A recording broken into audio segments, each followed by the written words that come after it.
Hi, everybody. Okay, so I wanted to do a quick video. Hope it's quick. Don't know what this is about to be.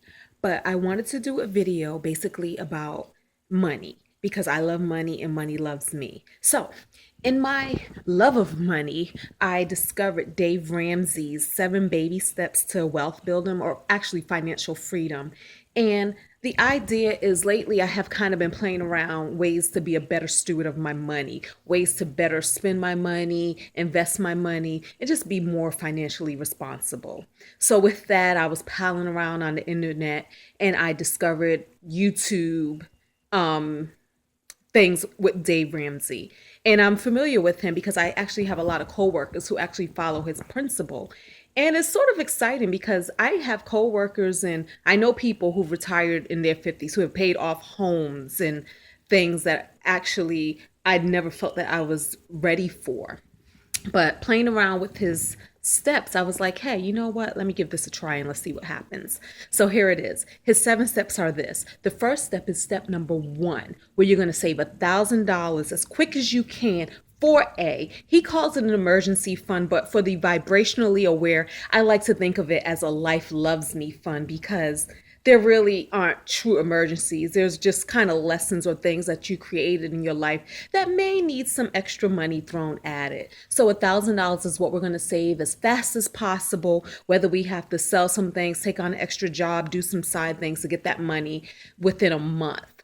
So step 1 already done, I already have $1,000 saved. So boom, I get to go to step 2. Step 2 is we are going to pay off all of our debt minus your home. So any debt that you have minus your house, write it down. And you're going to pay it off. And what you're going to do is start with the thing that you owe the least amount on. I know that I've heard a lot of other financial advice that says pay the big ticket item first or the thing that has the most interest. But actually, this is all about just getting vibrational momentum. And when we see that we paid off something small, it gives us that momentum and that excitement to go ahead and move to the next thing that we may want to pay off or that we're going to pay off. Well, I have about $12,000 in debt because I am a travelholic. I'm all like watching TV and talking at the same time, but I'm a travelholic. I love travel. So I owe about $7,000 on in timeshare that I decided to upgrade for better opportunities and a better week. And then I also owe about another $5,000 on a credit card that basically is just from my travel on fleek lifestyle. But awesome news is I actually have the money saved in my savings account. So I decided this morning to go ahead and move those funds around and pay off my debt. So for me, step 2 is also done.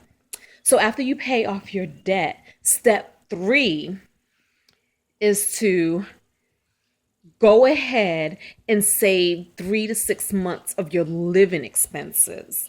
I've always kind of did that because I just have this thing where I love to be prepared in life, and no matter what happens, I love having the choice to do what I want to do and not be financially tied to a situation. So 3 to 6 months, boom, even after I paid off my $12,000 of debt this morning, I still had over 3 months of living expenses saved, which is actually pretty awesome for me because one of my mortgages is $3,200 a month and my other mortgage is about $1,550 a month. So my living expenses includes those mortgages, even though I get rental income that makes money on my property, a surplus. The awesome thing is the 3 to 6 months living expenses is that just in case scenario, that thing that says, what if all of your income generating activities dried up? Can you live? Can you survive? So awesome. So it's like, so again, my step 3 is pretty much done too, even though I'm like about the 4 month mark. I still want to get it up to 6 to 9 months living expenses saved. But according to these steps right here, I'm also done with step 3. Step 4, that is where you're going to go ahead and start investing 15% of your income into a 401k or Roth IRA or that sort of thing. I'm going to go ahead. Right now, I do 7% of my income to my 401k. And hey, we're just playing with this. So I'm going to go ahead and increase that to 15%. My company actually has a tool that you can actually adjust your what you're going to send, and it will let you know what your take home pay is going to look like. So I think I'm going to play with that first and see what does it look like to send 8%, 9%, 15%. I believe in vibrations. I believe in being vibrationally comfortable. So if I move it to 15% and whatever that take home pay number looks like, if I'm vibrationally comfortable with that, I'm gonna go ahead and do it. But if I'm feeling a little ways about that, I may have to ease myself slowly into that number. That's just the way I live my life. Even if the experts or people who have done it says, do this, this is good for you. I believe in you have to really, truly emotionally feel what feels good for you. And if it feels good, move. If it doesn't feel good, that doesn't mean that it won't ever feel good. It just means that it doesn't feel good right now.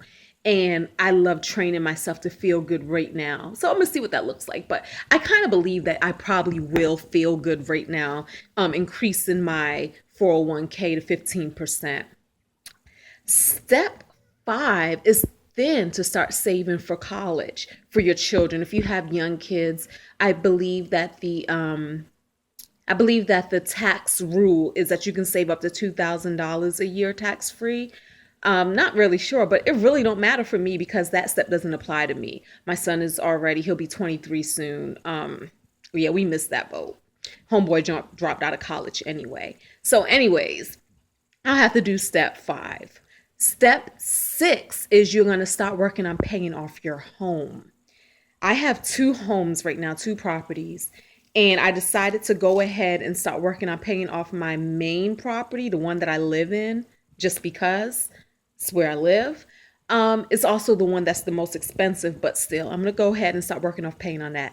Dave Ramsey suggests that you start paying it off by changing your mortgage to a 15-year mortgage. I already know I'm not going to do that. I don't want to do that. I just don't. It doesn't feel fun to me. It doesn't seem fun. What feels fun for me is to just go ahead and start sending extra money a month to my mortgage. Technically, after all of your debt is paid off, and really you're supposed to like live on a budget, maybe cut the cable bill, maybe do some drastic things. Don't have the cleaning crew come. That ain't happening because I ain't cleaning. But technically, that's what you're supposed to do. And technically, if you do those things, you're supposed to send all of that extra money to your mortgage. Maybe you take on side jobs. Maybe you do other things so that you can send money to your mortgage. He says that it takes the average family 5 to 7 years to pay off their mortgage. That feels and sounds absolutely wonderfully. I haven't done the numbers, but I'm not sure that I can pay my mortgage off in that amount of time. I mean, my mortgage is like, I don't know, I think I owe like over 500,000 on my mortgage, which is actually over 150,000 than what I bought my house. Well, less than 150,000 what my bought my house for. So I already paid off like about 150 on my home, but still 500,000 in 5 years. Yeah, unless something super amazing happens, which it could, that is just a super big stretch for me. But I love the idea of just playing around month to month and sending extra money to my mortgage and seeing what happens. His last step, after you finished all 6 steps to include paying off your home, the last step is given. When everything is paid off and you are now financially secure and well on your way to being a millionaire, multimillionaire, you then have money to give.